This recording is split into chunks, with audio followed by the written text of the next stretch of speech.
Alright, what's up guys? This is Spooky, and I'm here with the latest and greatest Let's Play. And this one for a game that was requested pretty heavily by the fans, as well as a few other games, like I saw Wizards of Warriors in there, Dragon Warrior, which is a game I mentioned. But I chose to do this one because it actually is one of my favorite games, and it fits the adventure game theme, which is, the many games we've been playing so far have all been, adventure game style, like Metroid, in fact, Xanadu, Go-Go 13, stuff like that. So I think this game's pretty fitting to go with that, so why not? Anyway, you see the pretty cool intro, and it's actually different than the Japanese intro, but it's all about a young boy who loses his pet frog and ends up running to this tank, Sophia, and he decides, hey, I'm gonna use this and go find my frog. And that's pretty much all there is to it. So we're gonna jump right in.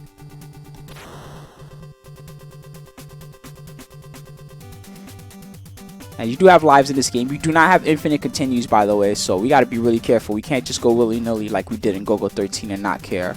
But you have this nice shot. P is for power. It gives you more life back. And if you press select, you can actually jump out of Sophia like this. And you have a separate life bar too, so if you get beat up, as... I don't know the main character's name, but if you get beat up, you can jump back into the tank, get your health back. The tank doesn't regenerate though, so you'll need to get health for that.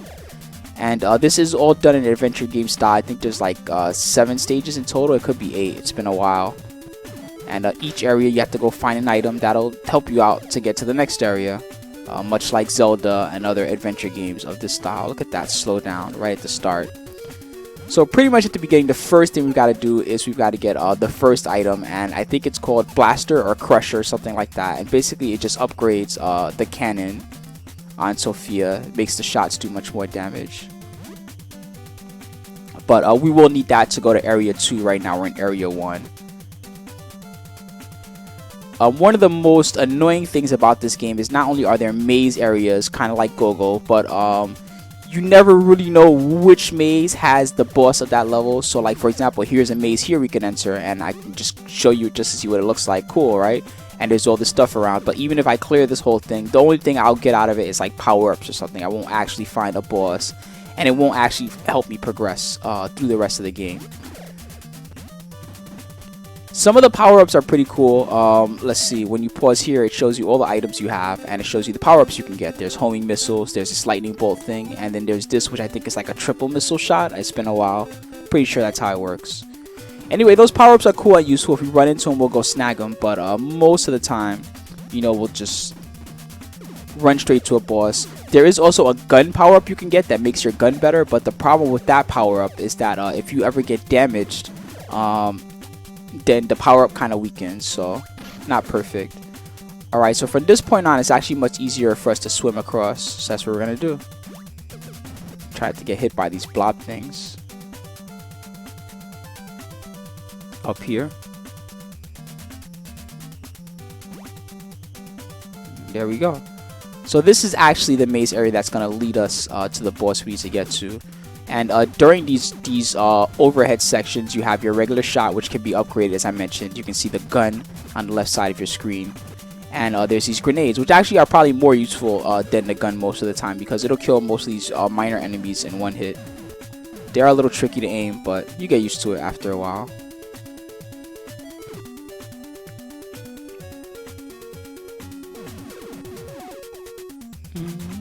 And this game is made by Sunsoft, and if you know anything about Sunsoft and the NES era, you know that these guys make the best soundtracks. Okay, they definitely rival those OG Capcom soundtracks that you guys know and love.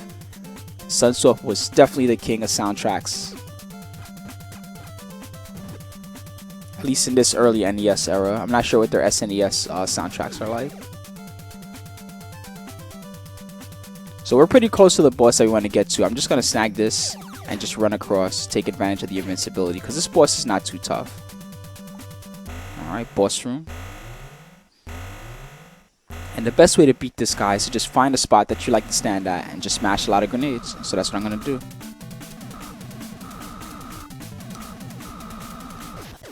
That's it. Pretty simple. Okay. And we get the first item.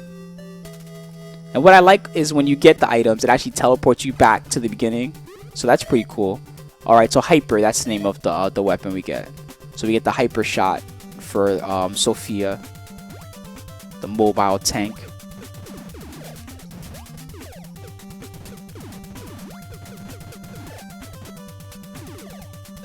Anyway, another adventure game that I consider, and I may do that next, and this is not to you know, backpedal on other games I've mentioned that I want to do, like Dragon Warrior, which I said I will do at some point. Oh, there you can see our upgraded shot with the hyper. It's much bigger and more damaging. Anyway, one game that I really want to do after this is Metal Gear, and I mean the NES version of Metal Gear, which I'm not sure too many people remember that one pretty fondly. A lot of people seem to think that game is bad. But it's actually one of my favorite NES games. I really like playing it, even though it's got you know, some mistranslations in it and stuff that make it harder than it's supposed to be. Once you know how to get around that stuff, you're fine. I fell in here by accident, so obviously I have to jump out. Alright, so this is what leads to Area 2. We've got to destroy this thing, and if we didn't have the hyper, we wouldn't be able to damage him at all. But since we do, we can just roll on through.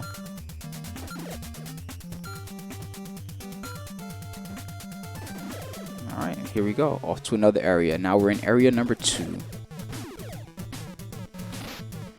And these areas all interconnect to each other, and it's not linear either. So for example, to get to area 7, it's actually in area 3 if I'm not mistaken. And to get to area 6, I think you go through this area, area 2. I can't really remember. You kind of figure it out as you go. Anyway, we can't break open these bricks yet. If we could, then obviously it would be a pretty easy shortcut through this area.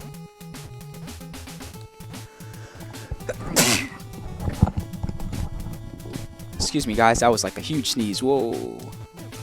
Hopefully I'm not getting sick. I do have final round next week, and make sure to look out for that, guys. I know you guys are gonna love it. Final round.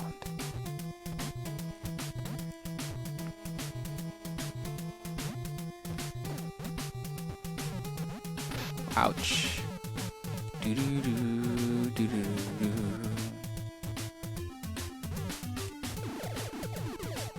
Okay.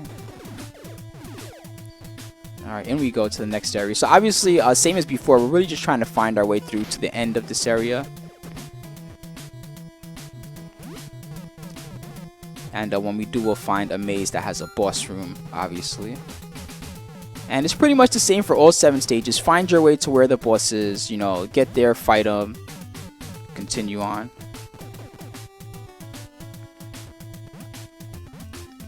These lava pits, if you will, they actually do a lot of damage, so I really want to avoid falling in one. I'd rather try to get some health back. So I don't think this is the right way. I think this is, yeah, this is actually the wrong way. We want to go further east. How the heck do we get there? Let's see. Is it here? It might be.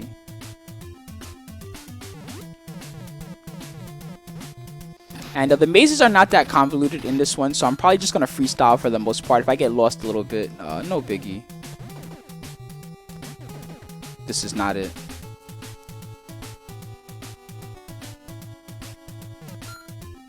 Alright, so I guess we do have to go up there, huh? Doesn't seem like there's any other area to go.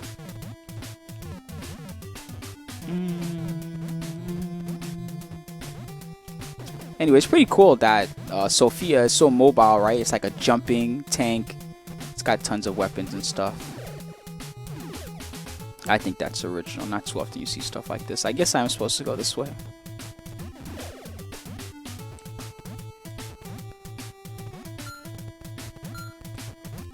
Don't hit me, please. Yes. I hate these mine things. They're just in the way. Don't hit me, please. Okay, I guess this is where we're supposed to go. Okay. No, I don't think this is it either. I think this is just another room, right?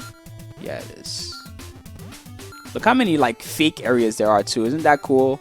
Just to get you lost. Haha. Can we go further up? Yeah, we can. Holy crap. Don't hit me, please. And it's a good thing that they give you extra lives in this game, because we're going to need them. Best believe by the time this run is over, we'll have died multiple times. And we'll probably have used up possibly all our continues. I hope not. That would be pretty scary, actually. Okay, so this looks familiar to me. Pretty sure this is the right way.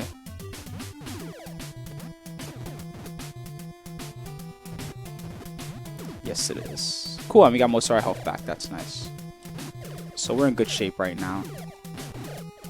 And we've got to navigate through this whole area. And I think there's some health back here, isn't there? Yes, there is. Oh, and there's the lightning bolt item. Cool, I like this item. So I'm going to pause and enable this. And this item, no, get out of the pit. Check out what it does. Basically, it makes lightning bolts. The items are limited, so I don't really want to waste them.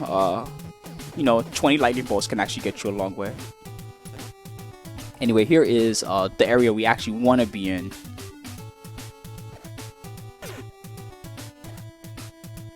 And I don't really remember the way to the boss, but it's not that complicated, so we'll figure it out. Don't hit me, please. There's some health. Might as well.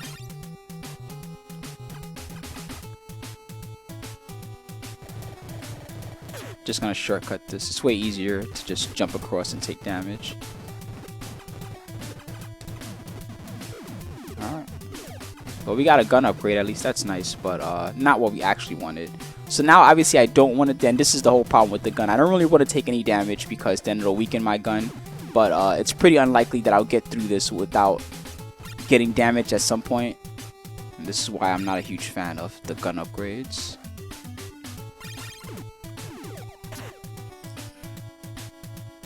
Okay, another life. So I guess this is not the right way. That really only leaves one area we missed. And see, we lost our gun power up already. That sucks. Oh, well. I guess we have to go north here. Okay, well, here's some health, but we don't really need it, so.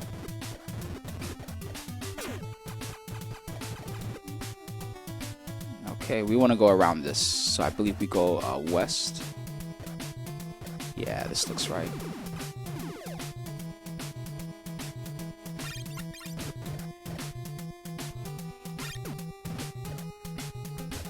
I'm just gonna shortcut this.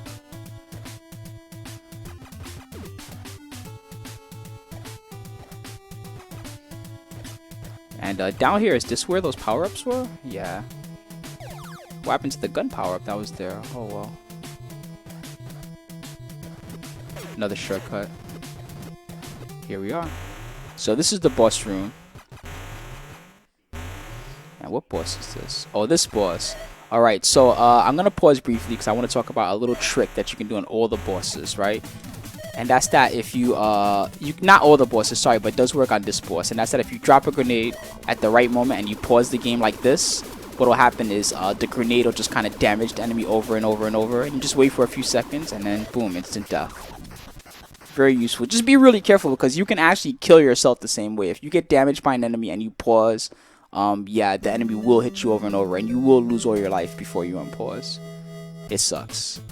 Anyway, so we got the second upgrade. This time it's the Crusher, which is what I thought the first upgrade was. And check it out. You'll see what I mean. Anyway, now our shots are these awesome rainbow shots that do way more damage. Alright guys, so that's going to be it for the first part of Let's Play Blaster Master. I hope you guys are excited to see more of this game because although a lot of people are fans of this game, I found that many people have not seen the end or what happens when you get through the game. So, pretty excited. Hope you guys like it. See you on the next part. Good night, everyone.